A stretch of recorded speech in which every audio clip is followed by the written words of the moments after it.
I would like to say, if this goes on, and perhaps if the connection breaks down, you can all raise your hands once again if you can't hear me, because I can only see you, I can't hear you at the moment. So I would just firstly like to say congratulations to Tom Finger and a very important talk that he gave. Of course, well made and politic, but I think there are nuggets in there that are quite important to understand. I was involved in 2007 and 2008 at looking at what was happening to Iran. Now, from that process, I'm fully aware of some of the pressures that were on Tom. A lot of people did a lot of good work. Perhaps the most important was Tom Finger's in trying to correct the movement towards war with Iran based on lies. And it is incredible to think back at those times that it was only in 2003 where the worst modern deception of the Western world occurred, where we went to a war in Iraq based on lies in 2003, and over 100,000 people were killed and millions of Iraqi refugees displaced as a result. Just 3 years later, the drums for war with Iran were being whipped up, not just in the United States, but also in this country. And it's thanks to journalists like Cy Hirsch and professional, truthful insiders like Tom, and our sources and the sources for journalists, that war hasn't happened yet. For example, in the beginning of 2008, we published Iraq's classified rules of engagement for the US Army. In those rules, there was a section that was apparently designed, or at least permitted, for a border skirmish to start up, permitted US troops to go into Iran under a variety of circumstances. And at the time, there were disputes in the Gulf with ships approaching one another, a very heated moment, and the US mainstream media and the White House ramping up any little small incident. One of our sources provided us with those classified rules of engagement. We published them in a deal that we set up with the New York Times to get greater impact for it. And as a result, the Iranian government held a press conference and said, don't you dare come over into our territory like that. We then got hold of the next edition of these classified rules of engagement, and that part had been removed from it. The procedures had been tightened up.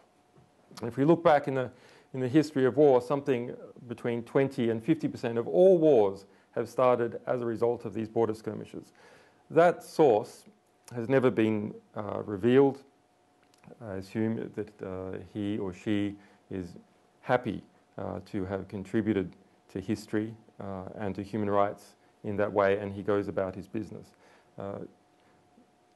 As opposed to what is sometimes put about, WikiLeaks is not an organization that hates intelligence agencies. Far from it. At its very base, the idea of intelligence is an optimistic one. It's that one can understand the world, one can apply intelligence to understand. The problem is the corruption of those agencies, and that corruption comes about because of secrecy. So when Tom spoke about, in somewhat glowing terms, the improved process that he put down, and I believe him that that is a significant improvement from what was there before, it all rests upon one thing.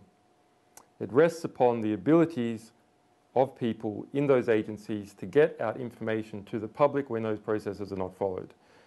We might have depoliticized analysts working in intelligence agencies who are, to all intents and purposes, mere robots. Perfect machines with perfect accuracy. They are tasked they engage in the tasks, they analyze, they pass up the information higher up the food chain. And what if, in Tom's case, for example, his national intelligence estimate, there was not a threat that it would be released, because our sources say that in fact the White House knew that if it did not release a version, immediately another version would be released, and the White House would have to get, would be then coming second, and its opponents would have their spin on it. So the White House wanted to get their spin on it first. It's only through this pressure of producing analytical product to the public that these sorts of agencies are kept honest and don't become simply robots that are in effect, perhaps it's drawing the bow too far, but some kind of Hitler's willing executioners, mere people who act as robots who are told to carry out a task and do it. That is not enough. It is not enough to agree to carry out a task for superiors. That is the Nuremberg defense. We must all look to ourselves and understand whether what we are doing is right and just, not just according to the views of our superiors, but according to the long view of history, according to human rights and to our feelings of compassion, if we have any. Now, the war for the push to a war with Iran is far from over. The push for a war with Iran is far from over, and the debate now is occurring in the public sphere as well as in various maneuvers by different intelligence agencies, the machinations that are happening in Syria and so on. Now I want to look at some of those. Our cables revealed, for example, that this country, the United Kingdom, engaged in a conspiracy to kill off Press TV, the Iranian state TV station, the Iranian equivalent to the BBC, from being able to broadcast into the United Kingdom. They cut off its satellite feed, which is one of the Sky satellites to this country, the death penalty, effectively, for a national broadcaster. What does that mean? Well, it means that the Iranian government can't get out its view. Iran is surrounded by 45 military bases that are hostile to it on every side. There is no border that Iran does not have that is not already hostile or will probably shortly become so. That produces an atmosphere of intense fear. It produces an atmosphere where they think that there is a war. And as a result, we all know that Great Britain in World War I imprisoned Bertrand Russell, for example, and in World War II there were similar abuses.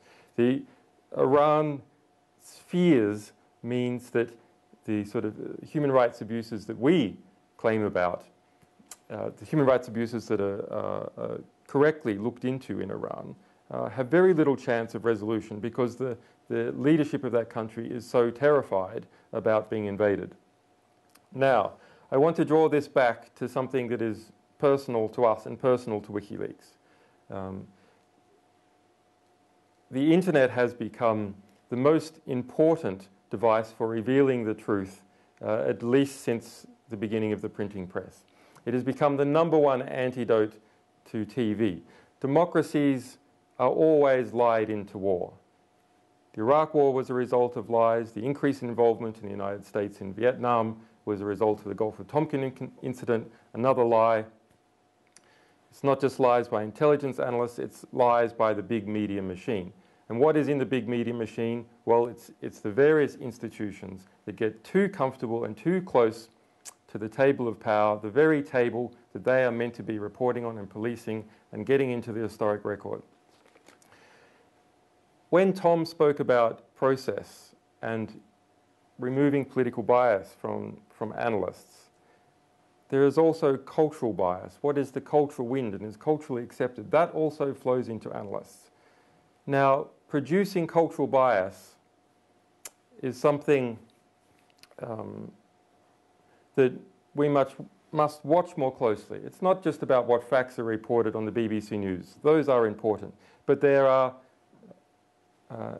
mechanisms of propaganda which go under the surface. They're not direct factual claims, and those are things like Hollywood movies.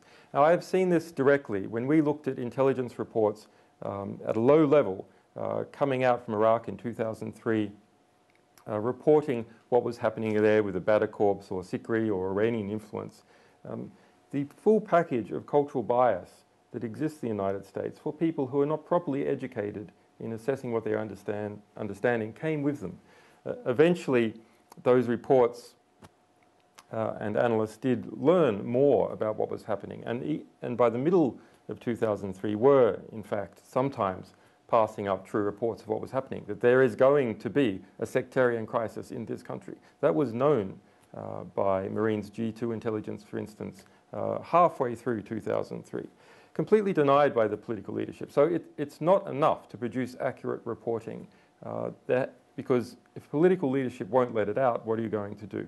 No, analysts must be responsible, not to political leadership.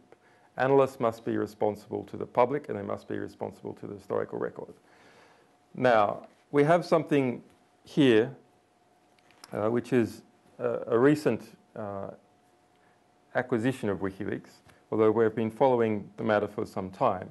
And this is the script to a tens of millions of dollar budget DreamWorks movie.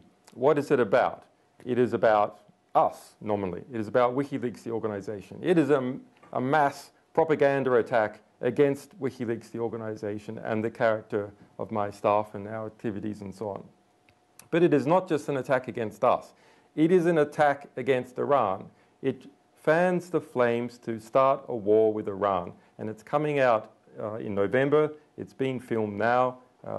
Benedict Cumberbatch is playing me. This movie has British involvement, and people in Britain should be concerned about it. How does it open? Well, and this has not been previously disclosed before, the opening scene is in a military complex in Tehran. The camera comes in, closes up on a file, and it is a design for a nuclear bomb marked with nuclear symbols. There's notes and whispers all around, and they're in Farsi, they're in Persian. There's an older scientist speaking. A high-speed camera will measure the explosive charge we've designed to trigger the chain reaction. It is then revealed by the camera 4 scientists in white coats walking in a windowless corridor. The youngest, Simsana, remember that name, Simsana, writes on the file, "The dimensions of the payload are consistent with a Shabab missile." Okay, that's the opening scene. Iran is working on an atomic weapon. The opening scene of a film about WikiLeaks. How does this have anything to do with us? Well, we'll come to it.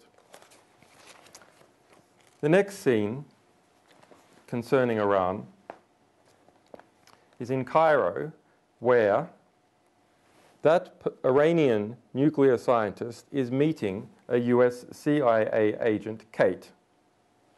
Close up again on the handwritten diagram of a nuclear bomb, the same diagram as we saw in the opening. And Saman says, I copied it from memory. I copied it from memory. They're testing the explosive in the next 6 months. Now remember what Tom's national intelligence estimate found. Iran did not have a nuclear program. All 16 US intelligence agencies feeding into that report said that was the case with high confidence and has been reconfirmed every year since that point. The senior diplomat, who's also at the table with the CIA agent, says, "Shit, we thought they were at least 3 years away from a bomb." Another lie. Tom's report does not say that they're 3 years away from a nuclear bomb.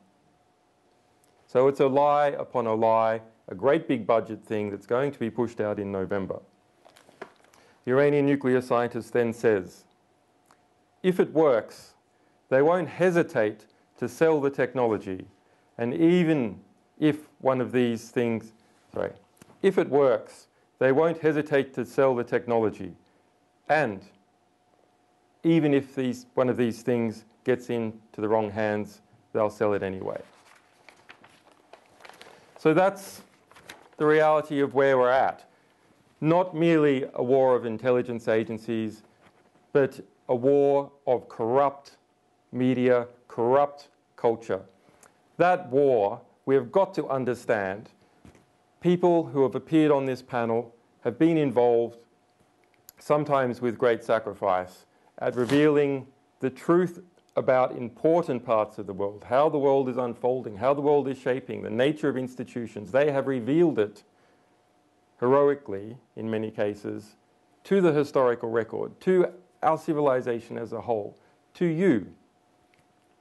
You have to understand that where there's great powers at work, I don't mean shadow conspiracies, I mean enormous cultural powers, enormous industrial powers, the vast network of corporations that interact with government agencies around the world, selling them products, shipping their logistics from one place to another. The National Security Agency, for example, now has approximately 70% of its expenditure pass through Northrop Grumman, Lockheed Martin, etc.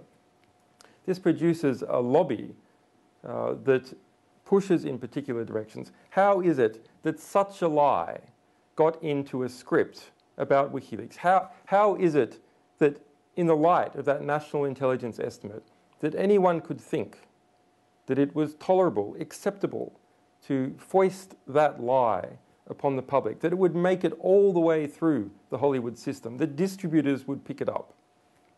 Because they perceive that that is where the power lies in the United States. They perceive that it's perfectly okay to slander an entire nation, that it's perfectly okay to beat the drums of war like that, because people in that system want the war. They want it. We have to understand that everything that we see, read, and hear is produced for a purpose. It's produced as a result of incentives. Other material is not produced. There are disincentives to not produce it. We walk almost sleepwalking, almost blind every time we open the newspaper and read an article. That particular journalist wrote about that for a particular reason. They felt that their editor would accept that. They wouldn't have to argue with them. The editor felt that the proprietor would accept it. The journalist felt that the people that they deal with in their community would like it, and in fact might even pat them on the head and take them to a fancier cocktail party, or perhaps even give them a better position in Oxford. All these things influence how our society, our civilization is documented.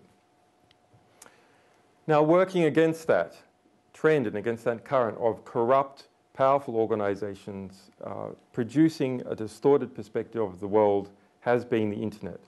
For the first time in history, that has allowed one person with some truth to speak to every single person who wants to hear that truth.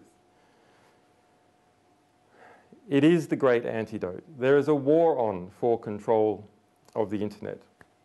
That war takes place on the one hand by producing incredible propaganda and hyping up threats about how the internet is dangerous. On the other hand, it involves introducing mass surveillance systems to surveil all of the internet. Different countries see the effects being brought by the internet and the political liberations being brought by the internet. And powerful groups in those countries feel fearful and they feel destabilized. And as a result, they want to find some way to control it and to know it. The knowing part of it comes from surveilling every trans-border communication that occurs between Great Britain and the United States, between almost every country in Latin America and the rest of the world, because their communications have to pass through the United States to reach Europe, pass through the United States to reach Asia, and sometimes even pass through the United States when one Latin American country talks to another, simply because the communications infrastructure has been passed that way. This is collectively the greatest transfer of wealth that has ever happened, the greatest theft of information that has ever happened from every single one of us who uses the internet into the bowels of secret agencies. Now, if those secret agencies were working on our behalf, perhaps we could accept it. If, as soon as possible, that material would enter into the historical record, would enter into the record of our civilization, where we could all individually make decisions using that information to produce a better, more harmonious world, then perhaps it would be tolerable. But it is not tolerable in its current form. And so it is up to decent people, good people, still working inside of government, inside of private contractors that are engaged in these sorts of behaviours, to get it out to the public, to get it into the historical record, either by doing it anonymously, which is of course what we favour.